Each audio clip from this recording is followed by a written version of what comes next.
What's going on, folks? Here I am. I'm back. I'm live for some Final Fantasy XI personal server fun.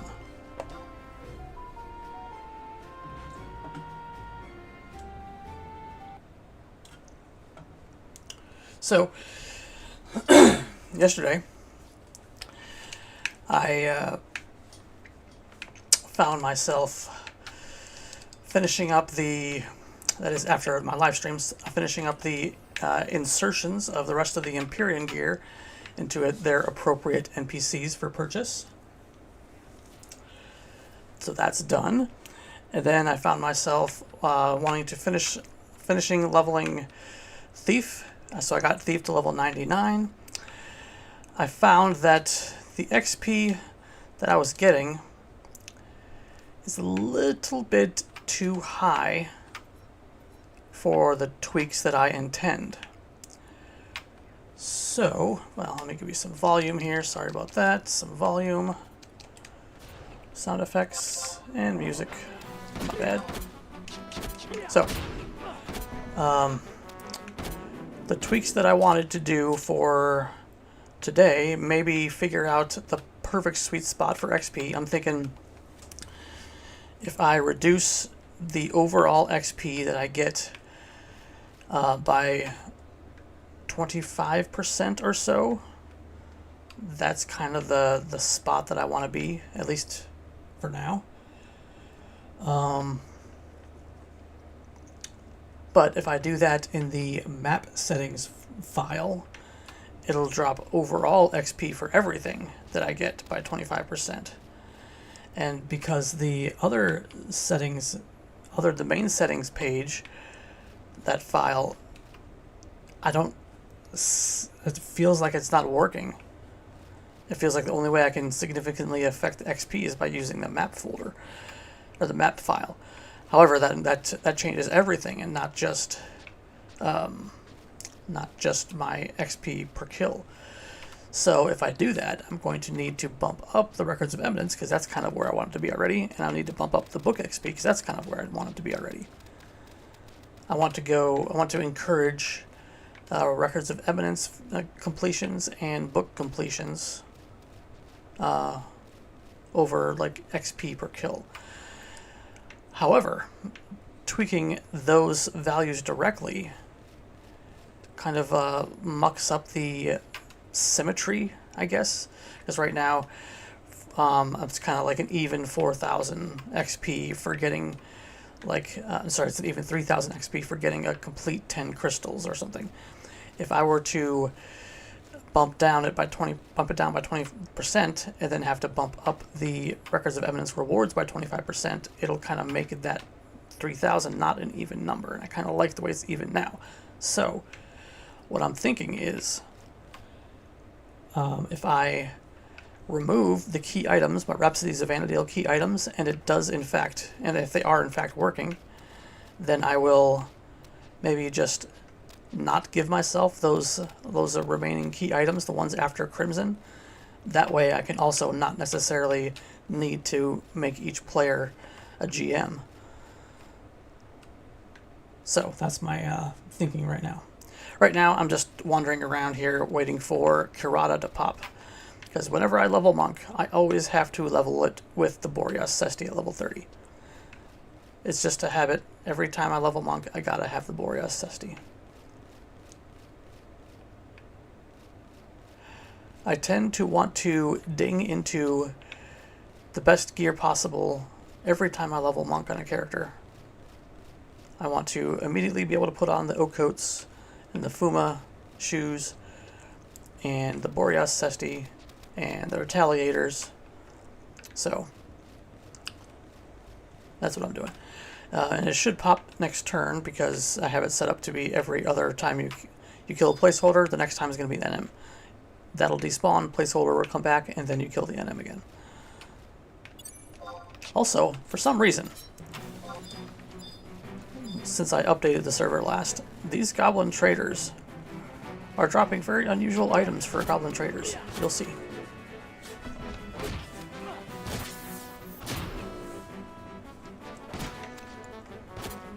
Also, yesterday I finished Dynamis Bosidine, so now I can get into Zarkabard and get my TH gloves.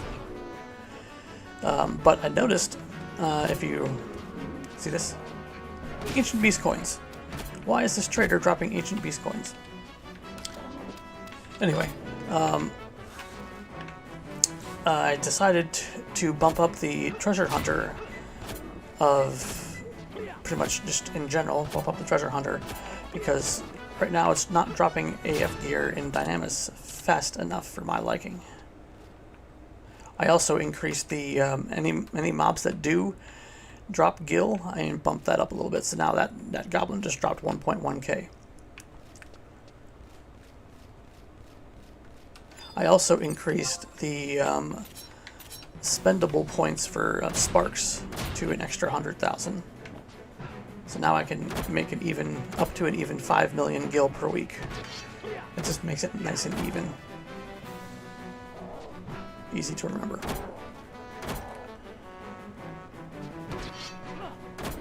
What's up, Amp? Hi, personal sandbox server stream. Let's go. Let's go indeed. 816 gil. I've killed a Karada like 3 or 4 times yesterday. And nothing. And usually the Boreas Cesti drop rate is pretty good. So that's one of the reasons I also increased the drop rate. Because I should not be having to kill Karada 4 or 5 times to get the Boreas Cesti. So I feel like this treasure hunter in general has been just nerfed. And I think that's the case. I think there was a Land Sand Boat update that kind of nerfed everything, but I don't really know the details of that. I just heard that, and now this is kind of a hunch confirming it. Let's go, Cesti.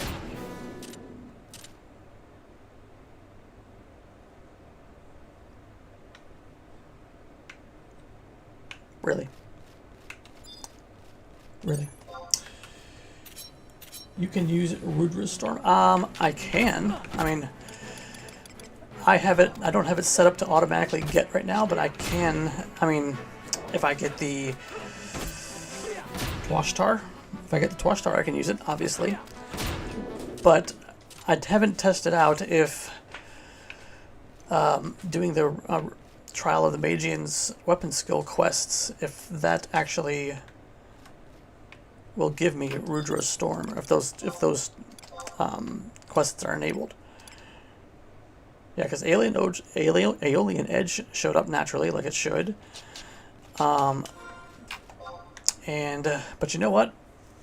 Extenerator didn't show up naturally either. I thought I had that set up that way. So maybe it's not. I'm wondering if maybe the merit point weapon skills are in fact enabled now since this last update. In fact, let me go into my mode switch to limit points and maybe test that out. The game was better before Land Sand Boat changed Treasure Hunter. Yeah, I feel like that's true. And then apparently you need to, from what I remember,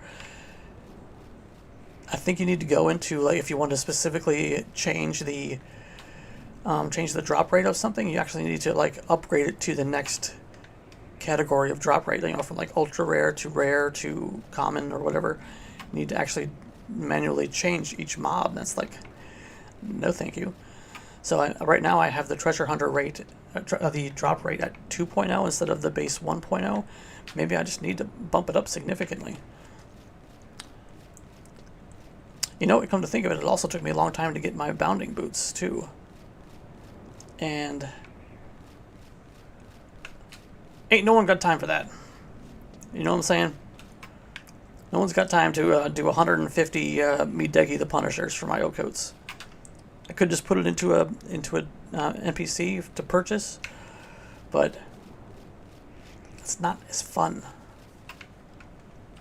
But I also don't want to bump up the treasure hunter rate so much that I suddenly get like a dozen bat wings every time I kill a bat. So I guess there's probably a balance somewhere, somehow. Like imagine a Final Fantasy 11 randomizer without that. That would be cool. That seems like a lot of programming. Final Fantasy 11. Well, I guess the randomizer would reduce the programming, but interesting. A randomizer. I never really experimented with any games that with the randomizer mods. Is that in this case? Would that mean that Final Fantasy 11, like, if I get to Thief at level 25, I might not get Flee. I might get Double Attack, or I might get, like, how customizable is the randomizer? Is it, or is it truly random? Would I get, like, Elemental Seal at 25 on Thief or something, instead of, like, or could I, like, set it up to be melee stuff, melee abilities at level 25, for example? I don't know how that all works. If I had a server, the first two things I'd do is fix Treasure Hunter and hide. What's wrong with hide? Isn't hide working as intended? As far as I know, hide doesn't necessarily remove enmity, but it like hides from non-enmity aggro. Because right now, I have aggro. The Goblin Tiger has aggro on me, but since I've done no actions to the Goblin Tiger, I'm not on its enmity list. I'm just aggroed by it because it linked with the Goblin. So if I were to hide, in theory, the Goblin's Tiger would no longer be attracted to me, but I have enmity on the Traitor, so that would. Let me see if that's the case. I'm gonna hide. I feel like it just, the Goblin Tiger probably relinked, but actually the Traitor is now off me. And the Goblin's Tiger is still with me. So what, I don't know. Never mind, forget all that, because that's seemed like the total opposite of what has happened.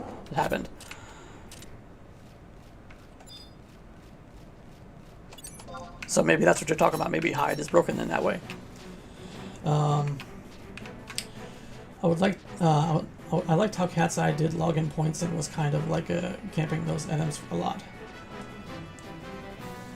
It was kind of like camping those NMs a lot. Yeah, I could always put certain items into the login campaign, and I have to remember to change them every month.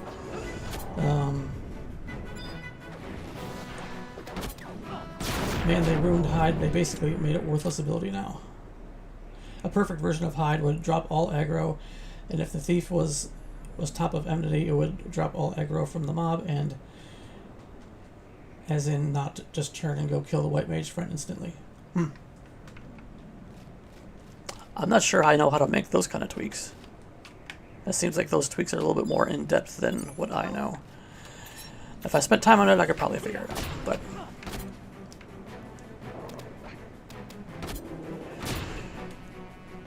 I suppose if you were to hide yourself, then I mean, do you have that much control over the whole party enmity? That seems like it's way powerful to be able to control the entire party's enmity.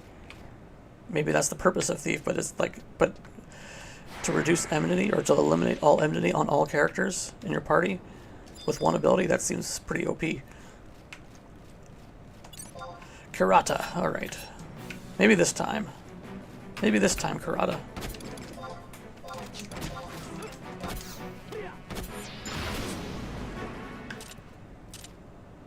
Nothing. All right. I've had enough. I've had enough. It's like seven or eight kills. Boreas says he should not be this difficult. So, maybe I will go ahead and bump up Treasure Hunter to a significant higher amount and just see what it looks like. Some real live testing, right, as we speak. So, I'll show you this window here. What am I at? Notepad. There we go. So right now I am on the map.lua file. And here's where you change a bunch of things. Various things you can see here. Here's the XP rate that seems to actually do, like, potently change the XP for sure. I have capacity rate at times 20. So 20 times the normal capacity rate, because I'm not going to spend hours and hours, especially since this character does not, since I want the server to be level 99 cap, but not eye level, but I kind of still want capacity points bonuses to be there, because that's kind of fun to make your character strong, but without like uber strong of eye level. So I made the capacity point rate 20. Yesterday, the capacity point rate was 5, and I was getting from Mandragoras and CZAC Battlegrounds, I was getting like 320-ish at 5 times the capacity rate. So I bumped it up times 4, basically from that. So maybe 1.2k for each one, so 30 kills would give me 1 job point. That still seems kind of low for what I want, but I'm just going with that for now. Let's see here. Where is this section on Treasure Hunter? Here's where you change the skill up rates for weapons, for combat and magic and crafting. Here's where you can change the sub job ratio. You could make your sub jobs, so you could have it change the divisor to 0 for no sub jobs, 1 for half the sub jobs, which is the default and typical. You can change it to 2 for makes 2/3, meaning like at 75 your sub job can be 50, at 99 your sub job can be 66. And then 3, meaning like your sub jobs and your main job is the same. So you have all the abilities up to 99, except your 1 hour abilities, up to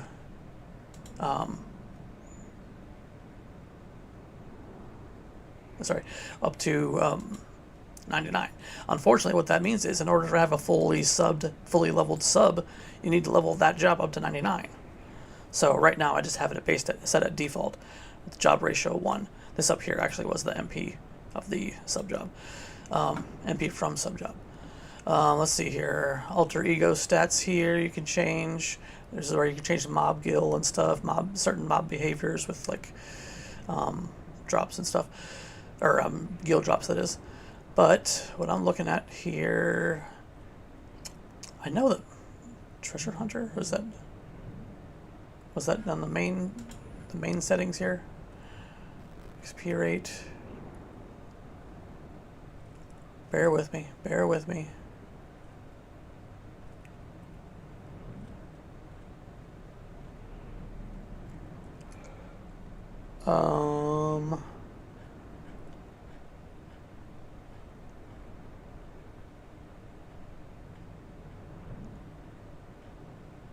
Okay, maybe I'll just go search TH.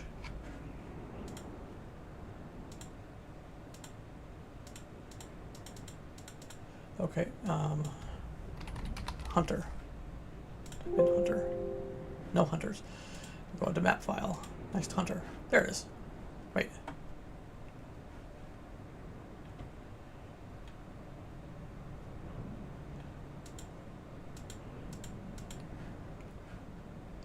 Where was it? I saw it. I think the TH table is modifiable via the Treasure Hunter Lua. Okay. Yeah, that would be sick. I wouldn't. It wouldn't really be a thing if if duoing with a mage friend, if shit hit the fan, you could grab the aggro and hide it off here. Yeah. What's up, Matt? Matt Vandervoort. I'm sure if it can be expanded beyond 14.2, but I'd have to look at the whole code carefully. Let me find the location. Okay. Sounds like you know what you're doing. But overall, Treasure Hunter rate. I know I saw it in here somewhere. Why is it so hard to find? Just need to not scroll so fast, I guess.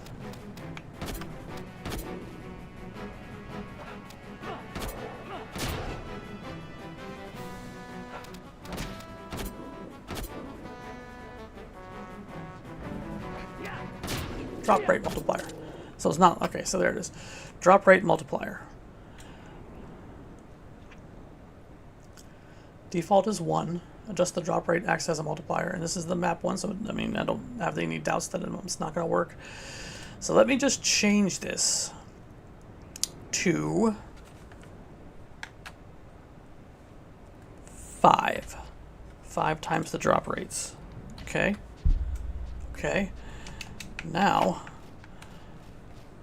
Question, Matt, if you're listening at the moment, if I change the map settings, map Lua, can I just zone out and then have the new map settings populate once I zone? Or is it whole server restart when you change a setting in map?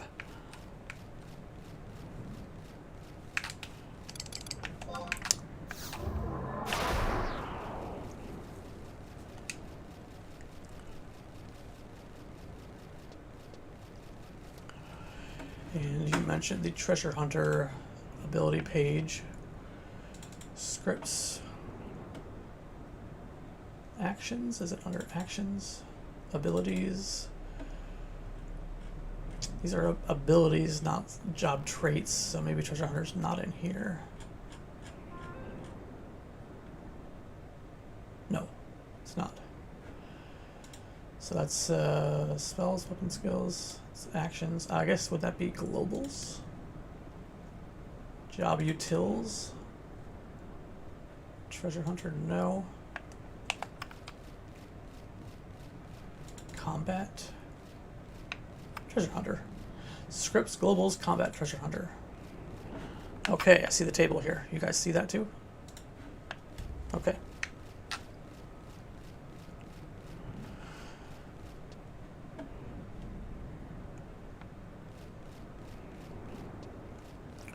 Okay, so this table here, very common.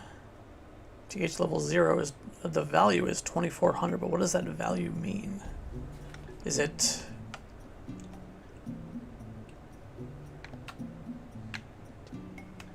all right? So I've zoned, and if a map change does work on a zone, then maybe treasure hunter will be significantly better here once I kill something.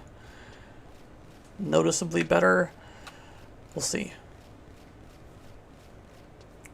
I know the goblin trader with my current level of treasure hunter was giving me 4 or 5 ancient beast coins. So now if it gives me like 8 or 9, then I know that the treasure hunter boost I just did engage. Sorry, my connection is really bad. No problem. I hear you. Okay.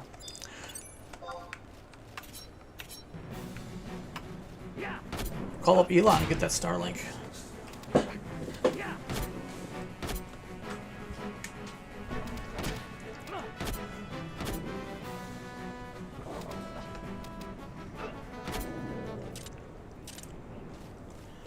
Okay, so if treasure hunter was boosted, it's not evident with that black tiger.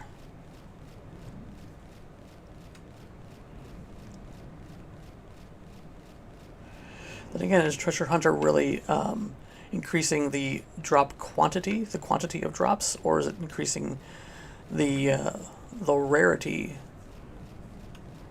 of the drops that I get? Let's see. Well, let's confirm. Let's first kill this Thunder Tiger. I think this is the placeholder for Karada.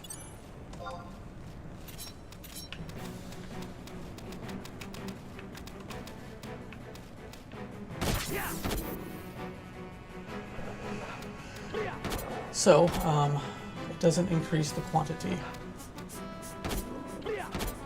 Okay. So I would assume if I increase the drop rate setting from, I guess what was the default that that showed there? The default was 1. If I increase the drop rate setting from 1 to 2, does that mean ultra rare items become super rare?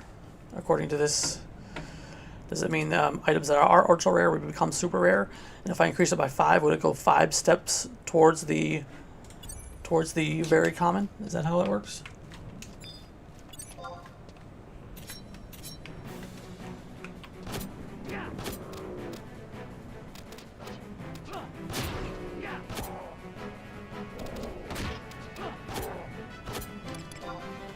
Why am I almost dying?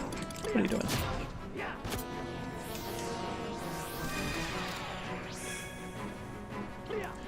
The mob has a list of drops it can give, and Treasure Hunter increases your ability to attain the individual drops. Same 4 beast coins. Increases your ability to attain Individual drops. Can you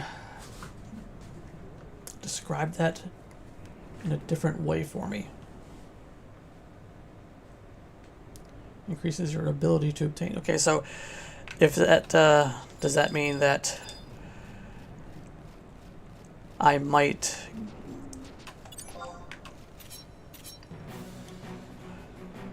if I have a very bad chance of getting the Boreas Cesti from Karada, would increasing the Treasure Hunter increase my chance of getting a Boreas Cesti from Karada? It sounds like that's the case. But in what way does it? Are you saying it doesn't add another item to the drop? It doesn't add another instance of a drop. It just makes one of those, either the Fang or the Hide, a better chance to be the Boreas Cesti. I feel like I've gotten. It doesn't necessarily make a third drop happen, or does it make, say, that Fang better chance to become a Cesti?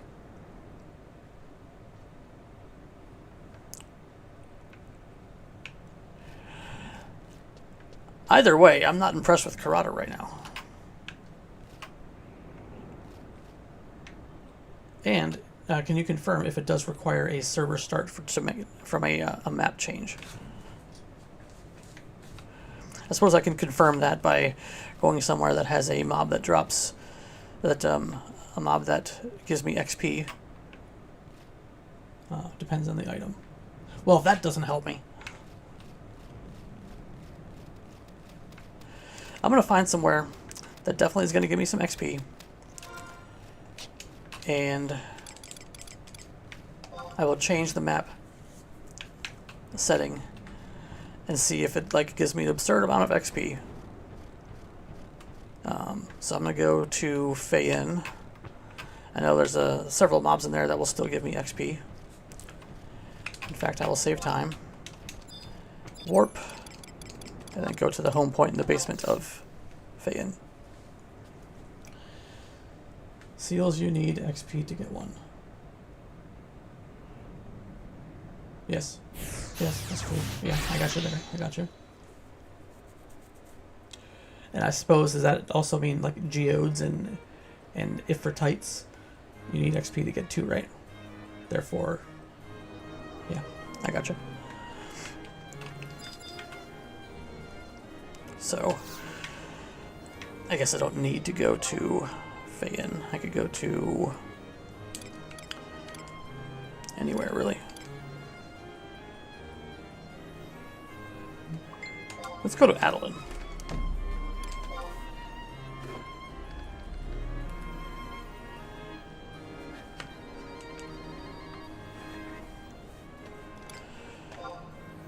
Not auction house. Not Malk house, sorry.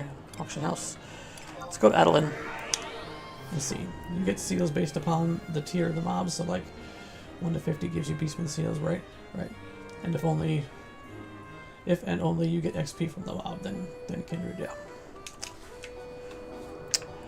I do know that. Alright, so let me change, before I zone here, change my map setting, the XP setting for map file. That's main.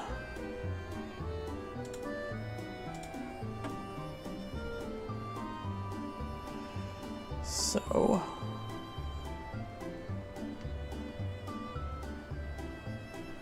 actually, I could confirm that easily without getting XP. I could change my base speed to 100 without a server restart. Let's see if that enables it. So right now I'm still running the same speed. If I suddenly run at flea speed when I zone, then it sounds like map does not require a server restart.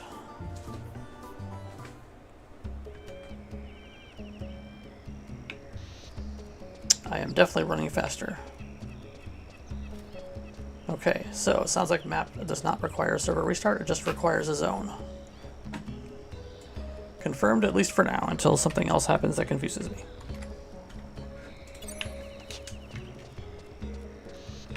Speaking of, while I'm here, I guess I'm gonna kill a couple things and see how the capacity point's looking.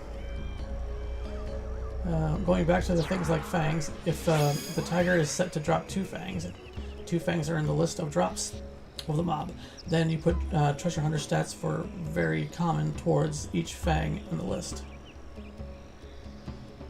If the mob is set to drop 2 fangs, 2 fangs are in the list of drops for the mob. Okay, then you put treasure hunter stats for very common towards each fang. So if it's set to drop 2 items, whatever's set as very common with extra treasure hunter will increase the chances of that drop being populated with something. It sounds like. And in this case, if it's just 2 fangs, you just increasing treasure hunter increases the chance of getting the fang in that slot. Am I understanding correctly?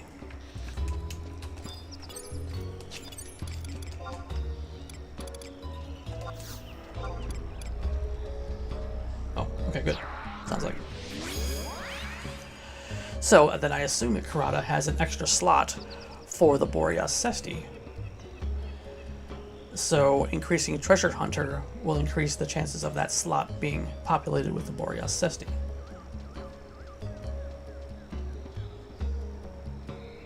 Can you further confirm that? That so far when I've been killing Karada, the Boreas Sesti slot has just been empty due to luck.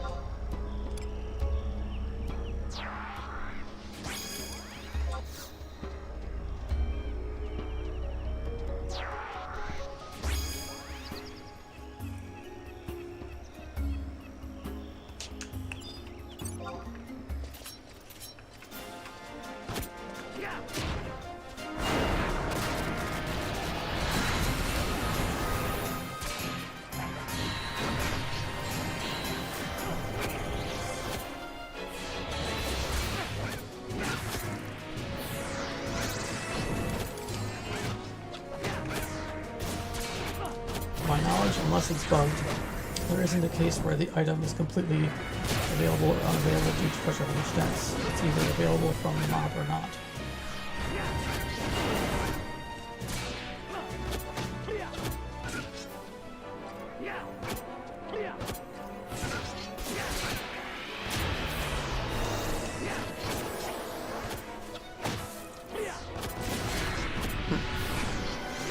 It's either available.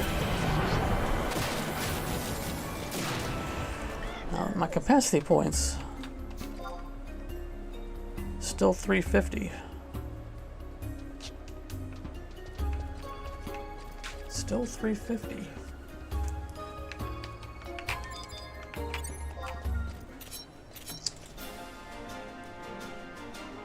Although it's showing 350 on the screen. But I might have just gotten a bunch in my actual capacity points, but it didn't show up. I think that was the case for me before. So let's try to kill one more time. And right now I have 20,660.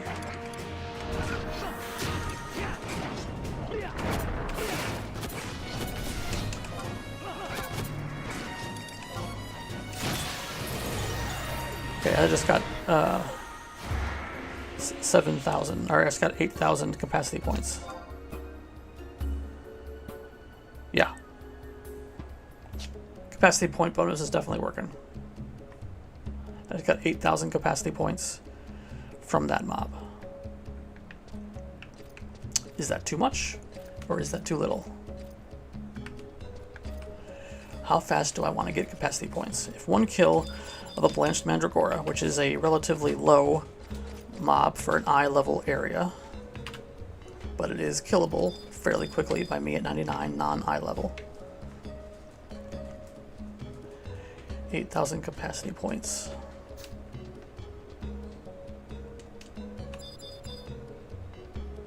It still only showed on the screen 368.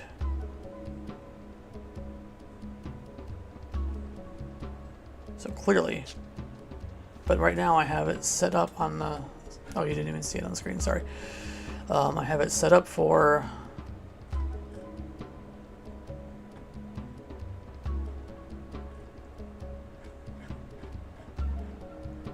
capacity points times 20.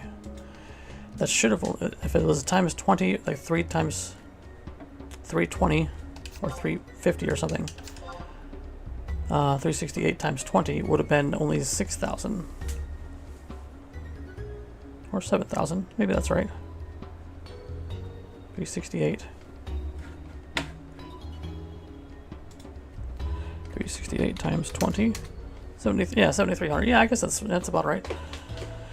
Is times 20 too much? On higher level monsters that are harder to kill, that I'll need better gear for, I could get like up to 15,000. So like 2 to 3 kills for 2 to 3 kills for 1 capacity point. Is that fast enough? I think it's for what I want.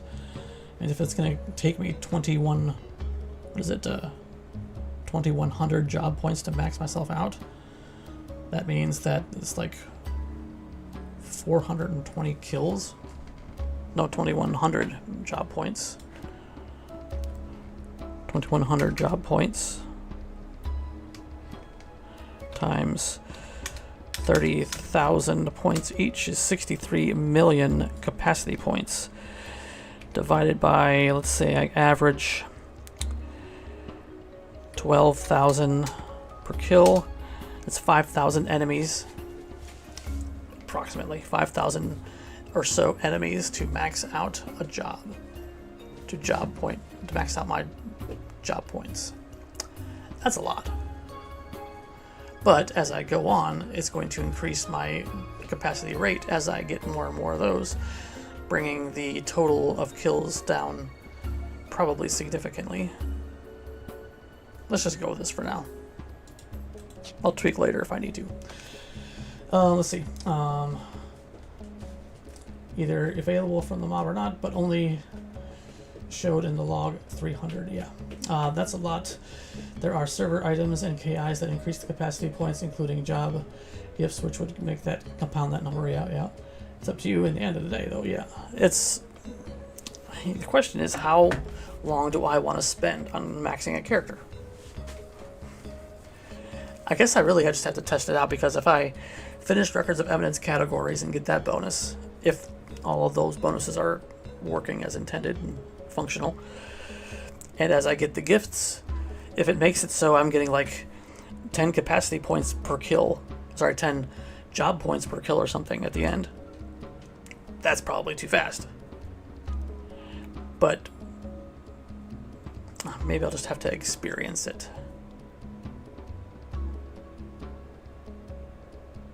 as I go. So let's do another kill here and see how it feels.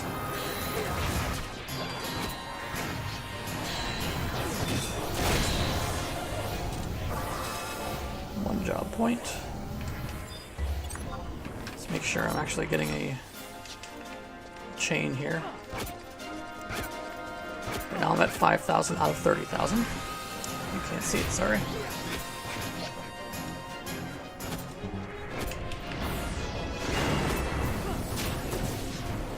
You have blue coated up. I know where you're going with that. Blue, the job works, and it seems like level 70 up to level 75 spells work, and maybe a few here and there above 75. But if you're going where I think you're going, like say Tenebral Crush or Spectral Glare, or whatever those blue cleaving spells are, that would be insane. So, but no, as far as I know, those are not coded, which is actually one of my goals, to make blue fully functional. Even if it requires some programming, because that's like my top 3 favorite jobs. Because that could break the game with the dual box setup as soon as one of the characters can SU5 and max out blue. You can burn Apex and pull 5k mobs in 2 hours. Yeah, that's extreme. So I just got 7,000 chain. I didn't get a capacity chain on that one, probably because these mobs are tough. Why didn't I get a capacity chain? These are still toughs to me. I mean, that's still a lot. So, I'd like to see that. If I have any headway on it, I'll let you know in Beast.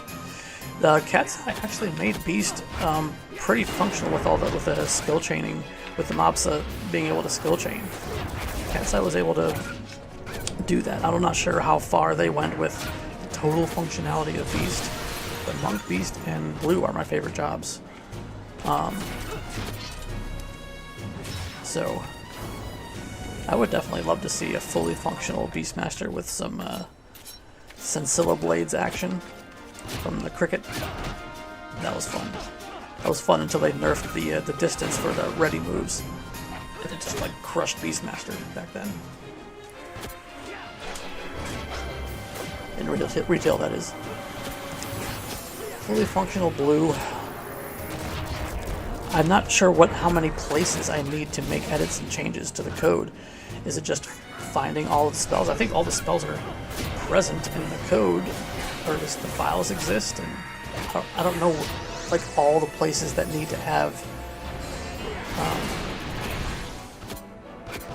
functionality to make a blue spell work.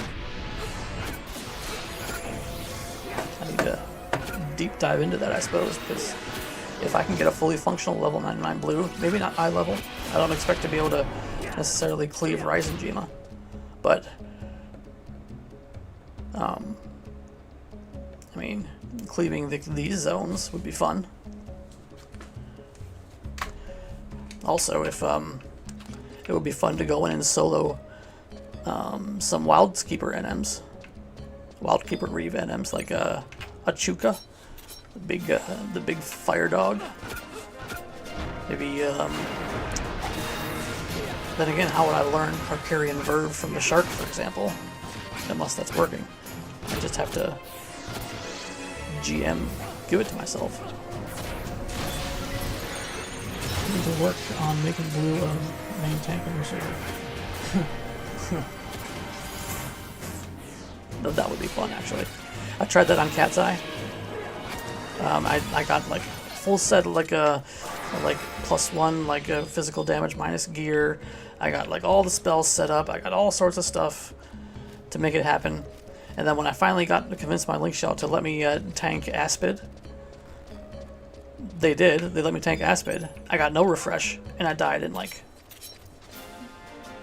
I don't know, 20 seconds, because I didn't have any MP to keep my enmity spells going. And then they all laughed at me. But I had no refresh. No support for your tank means you're dead. I believe blue can do it too. I do. I believe blue can do it. Especially if only those level 99 Magian Trial swords were available.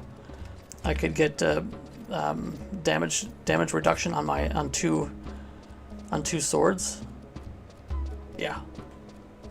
Defending ring, damage reduction on my swords for those earth trials. But those aren't working. Only a few steps of those of the elemental ones are working. I mean, I could hard code some defensive stats onto some items, but that's kind of cheating.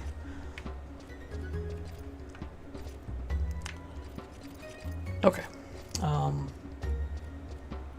So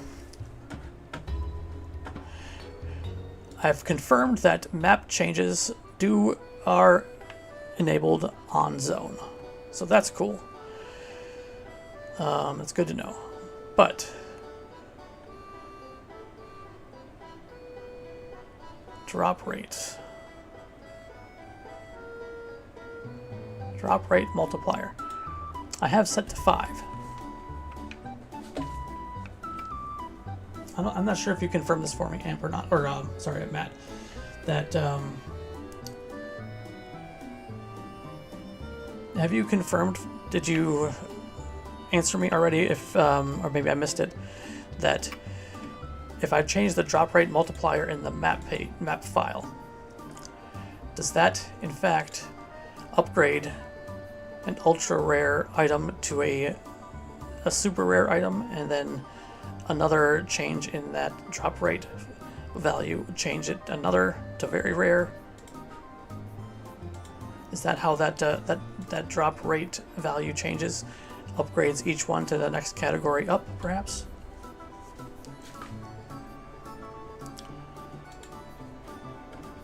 Or is that more of a treasure hunter upgrade in the vertical column here?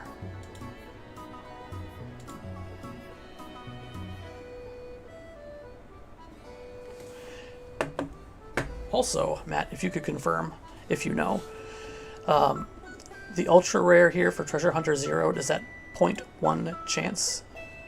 Or is it 0.01 chance? And then is the very common, is it like basically 24% and 48% with Treasure Hunter 1 and 56% with Treasure Hunter 2?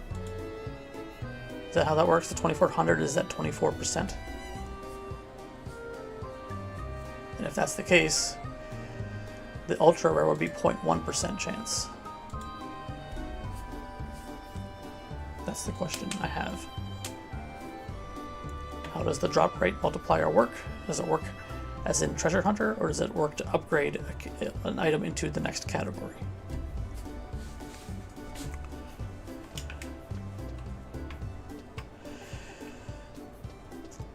In the meantime, I think I'm going to go try to get my Treasure Hunter gloves, because either way, that'll help.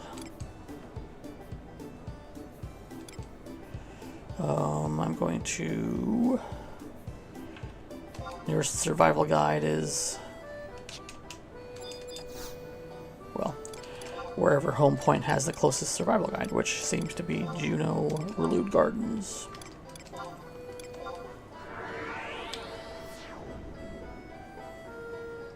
So, I'm not sure about that. I think you can just change the table, and 24% yes. And yes, 0.1. Okay, good. Alright, so that's that. I think it multiplies the list. So, like, if you have a 5 multiplier, it makes 0.5% on the ultra rare. So, 0.5%. So, if it was ultra rare was 0.1%, times 5 would make it 0.5%, right? So, it's just a straight multiplier of the whatever the current rate is, depending on your treasure hunter and this and its category. Sounds like. So, going from ultra rare of 0.1 to 0.5, it's not a significant increase. Yeah, for the Treasure Hunter 0, yeah. So, if I directly want to change the drop rate of the Boreas Cesti, I need to go into the mob and change the drop table of the Boreas Cesti to, and put it into just different than super rare, it seems. And then Treasure Hunter 14 would also have that times 5. Yeah. So if that Treasure Hunter, according to this table here, right here, this section, an ultra rare, a Treasure Hunter 14, would have a 1.5% chance of dropping, and times 5 would make it 6.5, is that right? So, changing the drop table multiplier is still not a huge increase for ultra rare items.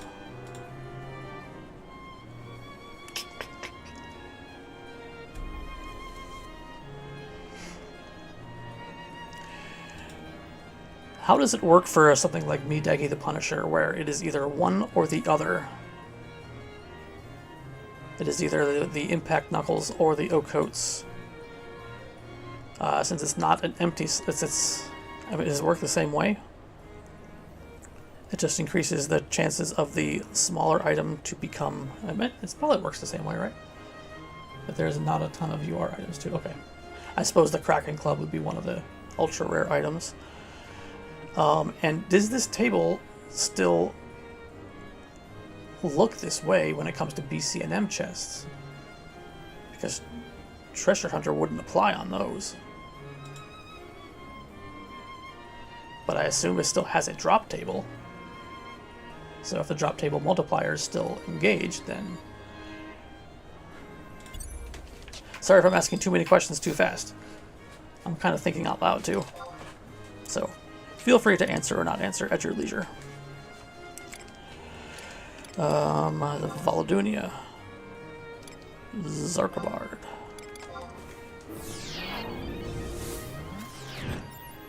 It doesn't. Meaning... Only the treasure hunter only works on mobs. Okay, gotcha. Yeah. Pardon my gassiness.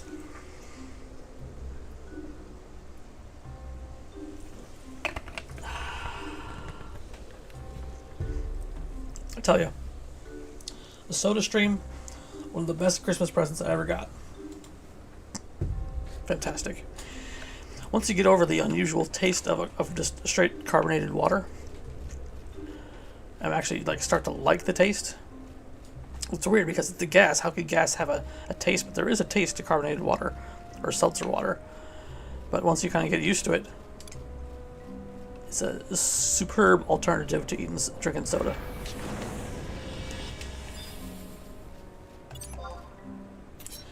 Whatever that means, no one will ever know. Let's see. You have to be engaged depending on if you have the proc flag, if you need to hit it and apply it. Yeah, whatever that means, no one will ever know. As far as ore items, I think those are just coded on the mob as well.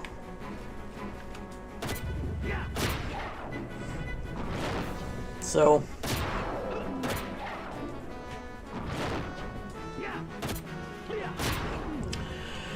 I guess at that point I want to just decide if I want to spend my life camping Midegi or spend my life camping Gil to buy it from and just price it at a comparable, price it at a symmetrical, comparable, consistent price on a price on a vendor.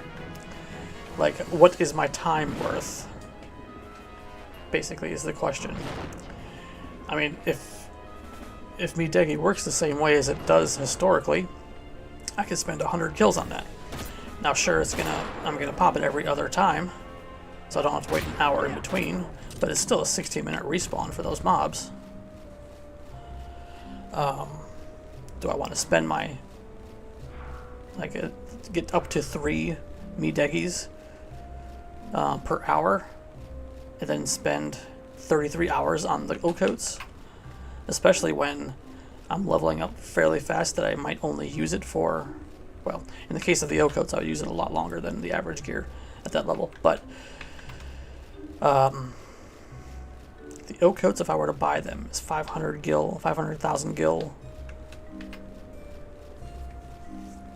A commensurate amount of money for my time. Maybe it's 1 million. 1 million is the cost I have set for a best in slot level 75 weapon, Svarai, for example. Is the Ocoats worth 1 million gil? I'll have to decide that. Or do I want to spend my time doing it? Zarkabard, here we go. Make each mob drop a pity point and then make a vendor at the camp who sells the drop for extra pity points.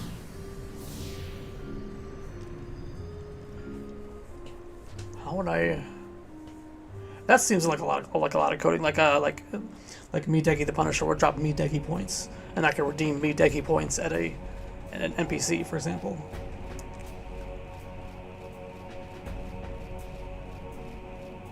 I like the idea of that, but I don't like the implications of the amount of coding I'd have to do. Although it would be useful to learn how to do that, then it probably wouldn't be that big a deal to do that for other things. For example, Karada points. Or I could just call them general NM pity points. And they would be able to be used for a variety of low drop items such as Defending Ring or Kraken Club. But it would be easier just to make a gil value, just to establish a gil value for each of those. And then I farm gil and I choose to use my gil however I see fit.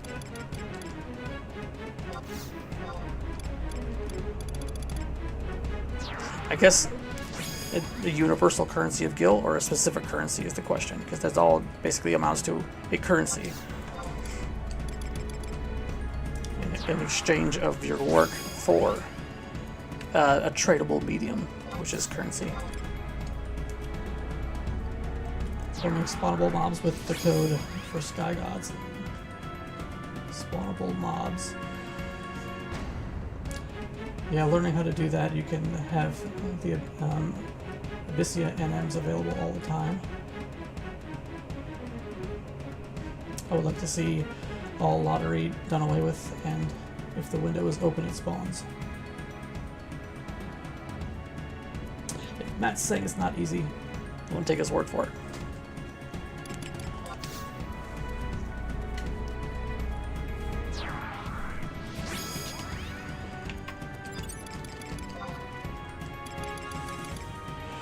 Alright, level 99, I'm not going to afford to use some meat around here. Not too worried about getting the time mobs for the drop rates of the currency. I wonder though if...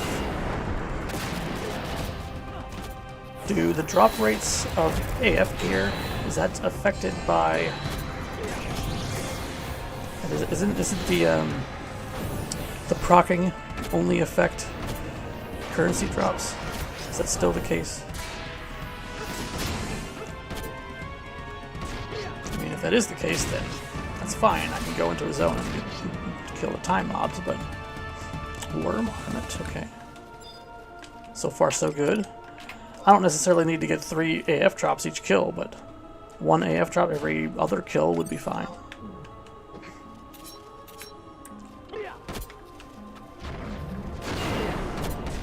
I suppose the drop lists of these mobs are huge because they need to potentially drop all the items. But if you ask me, the job NMs, the NMs in the zone should have a higher drop rate for the specific job they are. I always thought.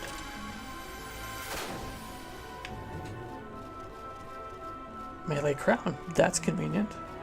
Need that anyway.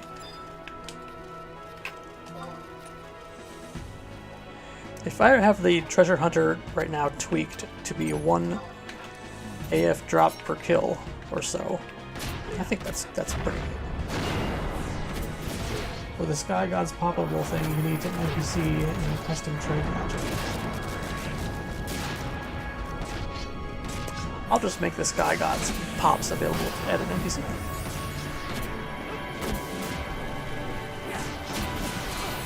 Or login points or something. Dollar Surcoat, yeah, it looks like I'm getting about 1 AF piece per kill. And it's just a matter of getting some luck on 1 out of 20 for my gloves. That's not bad.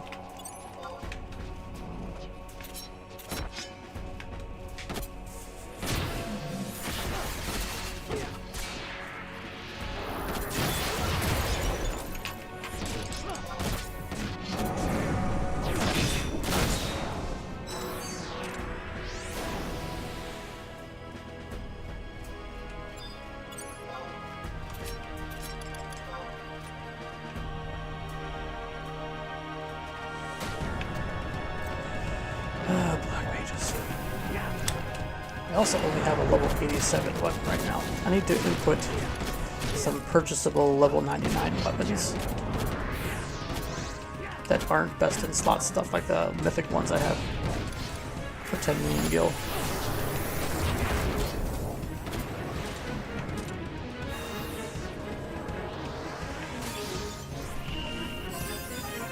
Cracked treasure caskets.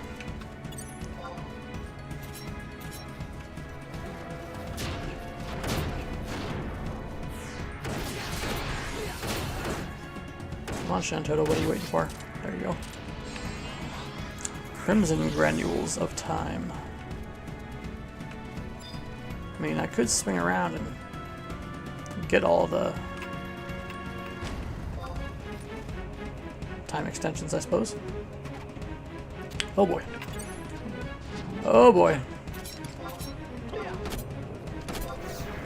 I can handle this.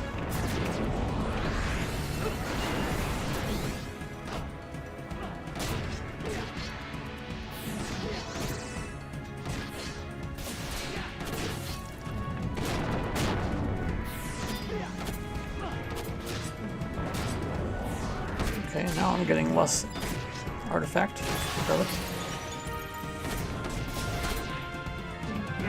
Maybe I just got lucky in getting like 3 of them back to back.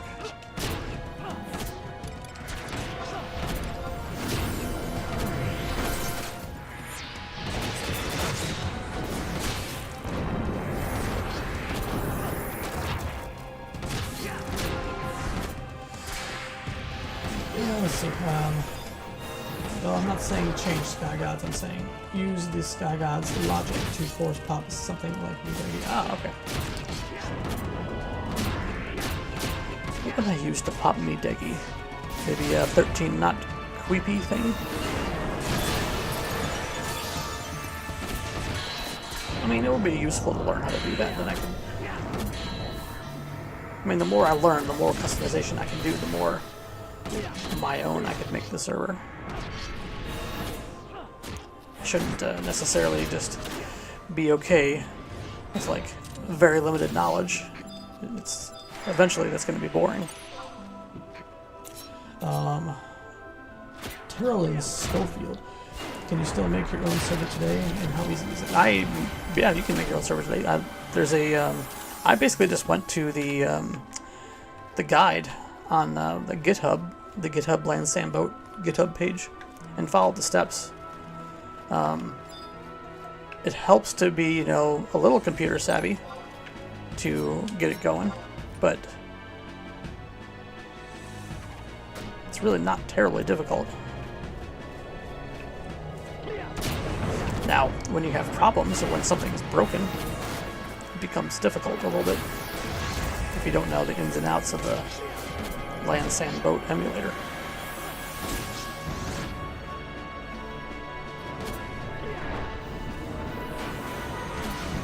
But if you just want to have your own server and just always have the option to play Final Fantasy XI even without internet, then just a basic server setup. Yeah, could work. I've been asked to make a video, and a video basically a video tutorial from the website tutorial. I'm considering it, but in order to do that, would I need to like get another computer that doesn't have it on there and just like do the guide from that computer or something? I mean, I suppose I could maybe do it with my laptop or something. I mean, I could talk through the guide and show on the screen what I can. Maybe that's a way to go about it. But that might actually be a popular video. It's definitely a large learning curve. You've got to know a lot about Final Fantasy XI, C++, and Lua, although it's a lot better than it used to be. Says Matt Vanderborn. So, I have a question. Is Lua a specific Final Fantasy XI version of C++, or is Lua used in other places and it just happens to work well for this, for Final Fantasy XI? Or was Lua designed specifically to be used for Final Fantasy XI? Because I never heard of Lua before Gear Swap became a thing. Okay, with your own private server, does a net connection needed at all times, or to use, or just run off your own system? You don't even need a network connection at all to run it from the computer where the server is on. If you want to run it on a different computer in your same network, like the same Wi-Fi, then you can easily do that. But you do need, an internal Wi-Fi in order for other people, like in other people from outside to use your server, you need to set up the network configuration that way. That's part of what I haven't figured out. I tried to get that set up so I could like play it from a hotel room or something, play my server from a hotel room, and I couldn't get it to work right. I don't really know what I was doing wrong because I'm not super familiar with networks. However, what I did do is I was able to TeamViewer into my home computer, and through TeamViewer play my home computer, which is accessing the server on itself. So I was able to still play from the hotel just through TeamViewer, which was not pretty, by the way. It was definitely not a smooth experience, but it worked. Since I was like desperate to play it. But if you're on a hotel and you're on vacation, should you really be playing Final Fantasy XI? Come on. You should probably be enjoying nature and stuff. But you do what you gotta do. And let's see here, I'm full of stuff here. Let me get rid of it.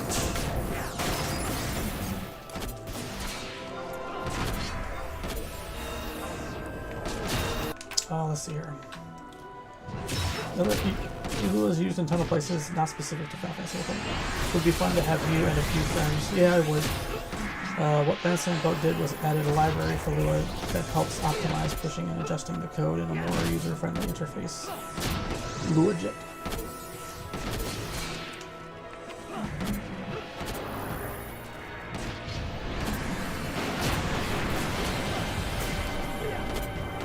What also hesitates me about making a video about setting up your own server is I will inevitably be asked questions about it. If I don't perfectly communicate how it works and how it's set up, I will of course be asked questions about it, and I will feel bad. If somebody asks me a question I don't know, I'll be like, hey, you watched my video, thank you, but I don't know, I can't answer your question, you gotta Google it or something. I'd feel bad about not being able to answer all the questions because I don't know everything about it.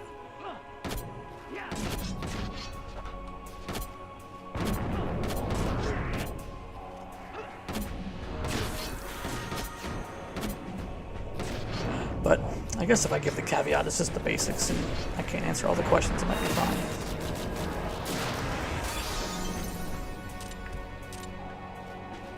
I mean, I have asked questions before on the discussion page and the GitHub Lansing Boat page, but I think people get annoyed with my noobishness when it comes to it and don't necessarily answer me all the time, which I get, it's fine.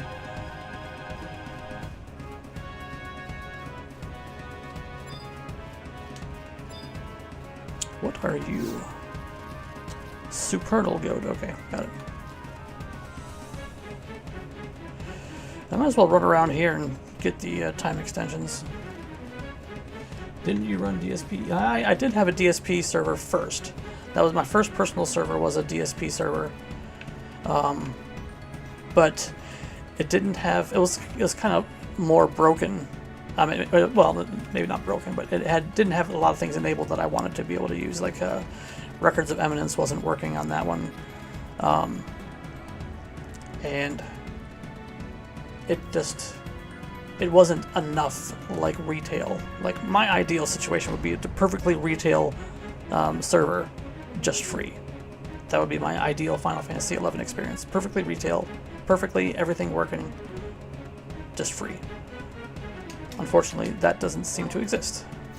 So I realized that Lansing Boat was a more full version of an emulator than DSP was. I'd have to look at it. Might have. It'd be fun to tinker with. Yep, it is fun. In fact, I can put in the link to the quick start guide in the description here in a second. Let me find it. Quick start guide. I'll go ahead and add it to the description. Let's see how do I do that. Stream settings. Let's see. Oh yeah, just edit here. Okay, so here is a link to set up your own personal server. Personal server.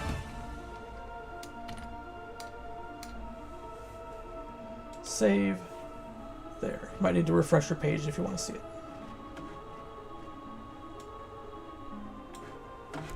And I basically just followed the steps and using a little bit of common sense when there was some confusing parts, I was able to get it going. You do need to download some prerequisite programs, and but as long as you follow the steps and you carefully follow the steps and you follow them in order and do it right, you should be able to do it. It's very easy to like miss a step and then the whole thing doesn't work.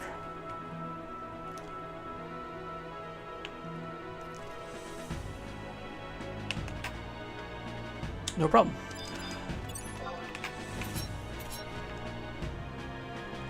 FFXI prototype. Another granule. Another granule. We got 2 granules, folks. 3 more granules is all I need. Let's see, the other one is over to the west. You know what sucks about Zarkabard? It's more of a problem that I have is I've been playing this game. Initially, the first time I ever played was 2002 in November of 2002. No, 2003. 2002 is when it came out for Japan. 2003 in November was the first time I played it. I bought it immediately upon availability, because that's what I did with all Final Fantasy games. And well, first I couldn't get into it, and I spent a couple weeks and it was just so different from other Final Fantasy games I didn't get into it, and I didn't really fully try again and get into it until a year later. But technically I started in 2003. But by the time I did have a character high enough to get to Zarkabard, for some reason, back in the day, I had it flipped in my mind which was east and which was west for Zarkabard. So my point of view from entering it like early on was that north was west and west, or north was south and south was north. And for some reason, that's been this like kernel of backwardsness in me. So whenever I go to figure out where I am, I have to remember specifically each time that the west is where the castle is, and the east is where the entrance to the zone is. But whenever I think about it, like initially, I'm always backwards. I think because one time I entered facing south when I thought I was facing north, and then that kernel of backwardsness just stuck with me the whole time.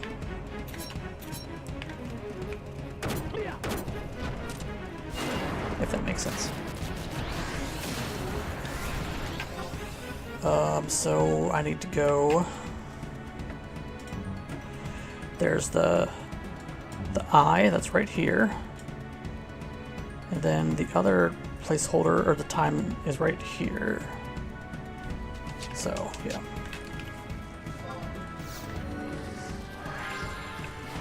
Although I mean, I'm not going to be. Probably won't even be in it for the full 2 hours, but might as well do some procking if I can. Help with some drop rates. I am Subdancer, so Thief Subdancer is a great way to get in and do some procking, but I think Blue Mage Dancer is probably the best way to farm Dynamis, if you can manage to. But then again, there's no Treasure Hunter with Blue Dancer. Is there? Can you get Treasure Hunter on Blue for job traits? I think you can. I think you can get Treasure Hunter 1. I think. But still, Thief Dancer, you don't have any magic, but you got all sorts of job abilities and the weapon skills. And the job abilities are actually, if you use Mug and Steel, you can have a variety of job abilities at your disposal. And then weapon skills, of course.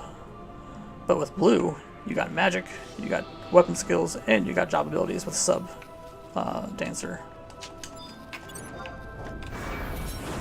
So if you're looking for proccing, Blue Dancer seems to be the best.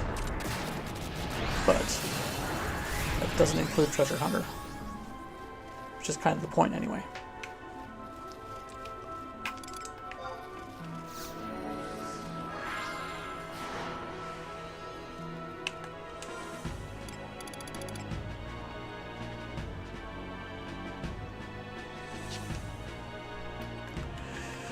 Alright, the eye is over here, and that should complete my proccing key items.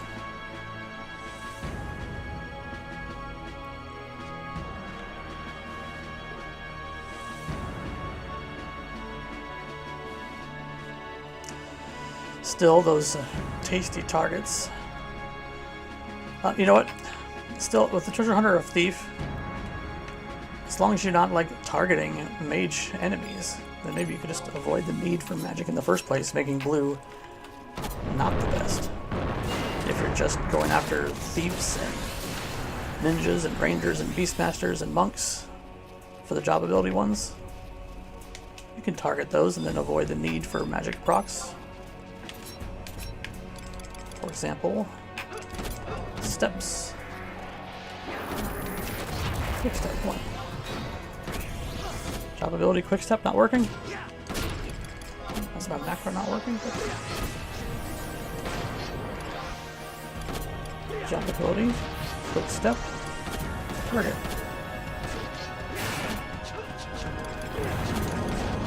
Isn't that right?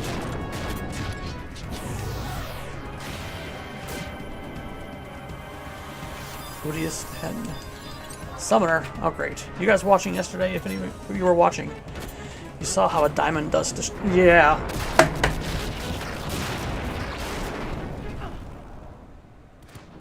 That wasn't even diamond dust. If I was eye level, I would have so much more magic defense. And I wouldn't have just wasted all that time.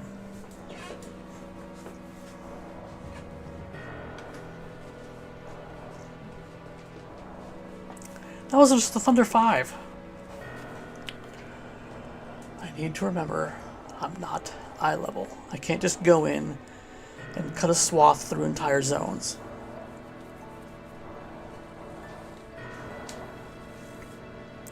That was just a Kindred's avatar casted Thunder 5. Thunder 5.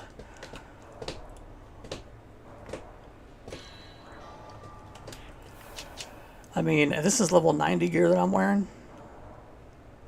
So it's not like it's, you know, but magic defense for everyone didn't really become a thing until eye level. So even Thief. So Thief, you know, is not going to have like a ton of magic defense gear, like just naturally comes along with eye level stuff. Although not all of it, but still. Just the stats that you get. I mean, I could just bring another character in here to raise me. But that would be cheating. That would be cheating, and that's wrong. Cheating is wrong.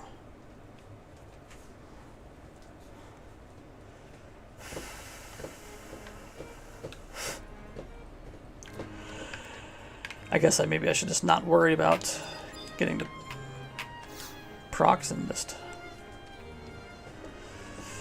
go back in. Or do I do something else? I see other LSB servers where white magic doesn't seem to be tuned properly. Or magic doesn't seem to be tuned properly. You know, I do have black magic boosted.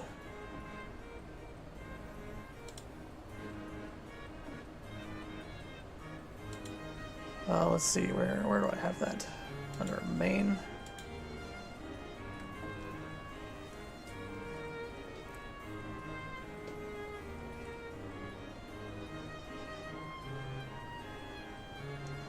I have black magic boosted. Does that mean for mobs too? Am I causing myself to be killed often because of these mobs? Is this in main or is it in map? Dia overwrite. That's not it. That's not it. That's not it. Ah, here we go. Elemental power. Multiplies damage dealt by elemental and non-drain dark magic. I have elemental power boosted by 50%. Matt, do you know if elemental power here is working for mobs too and not just for myself? I know Shantoto is super powerful, but am I also killing myself from the mobs? But I won't name names like Matt Banish Guthrie hitting for My 5k.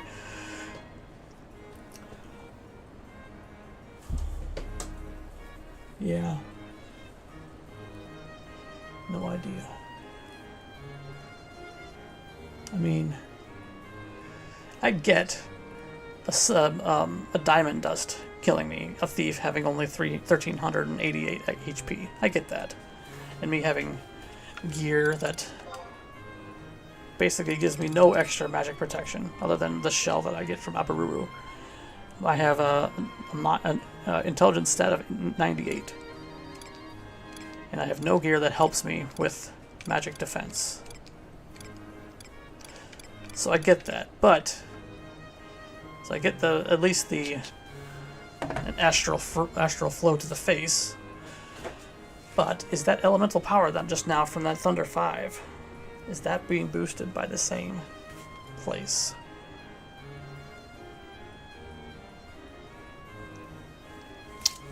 It might be. Let's go to the map file. Is that... Do I have anything changed here that would suggest I'm getting clobbered by magic damage? NM MP multiplier, NM TP multipliers. Mob stat multipliers is just the default here. Mob stat multipliers, player stat multiplier. I don't necessarily want to change those. Don't want to just like make myself overall super powerful. Maybe it's just that I'm thief. Took a Thunder 5 to the face. As simple as that. Maybe that's all that happened. I can't just like get killed and then like me change my server so I don't get killed again. What's the point in that? Shantoto 2 has tier 2 spells at max elemental skill. So it says Thunder 1, but it's actually Thunder 2. Huh.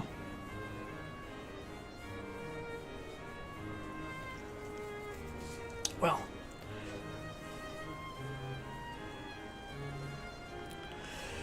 I want those treasure hunter gloves.